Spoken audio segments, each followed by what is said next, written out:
most colleges is just weeks away, and a lot of fresh faces will be out there on the job market. All right, but what about everyone else who's looking for work too? Fox 5's Allison Marcy here with a look at the current job market, and it's not too bad. No, not at all. We have very good news. There are actually jobs out there, whether you're a new college grad or someone who's been in the market for a while. So that is very good news. You know, some people, though, may be shaking their heads when you hear me say that, because our most recent jobs report for the month of March, out just a couple of weeks ago, was the worst that we had seen in over a year. But remember, 1 month is not a trend, and the months prior were pretty strong. So keep an eye on the April report. But in the meantime, we are getting some good news from one of the largest staffing firms in the world. Here in New York, Robert Half says the market is very active. They expect demand for college grads to be up 10% this year over last, and 2014 was a good year. They say they're seeing openings in a range of fields, from financial services to technology.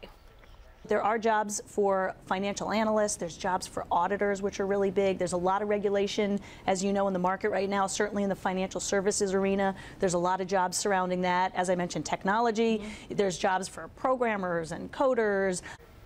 All right, so that's all great, but how do you find one of these jobs, and where do you start? Meet with a recruiter or sit down with a mentor, people that you know. Go through your resume, do what I call actually a career inventory. What have you done? What did you like? What do you think you'd really want to do as a next step? You got to have a plan, and you got to spend some time with it. I think sometimes people just get overwhelmed and they think about it, but they don't actually sit down and put any actions in place.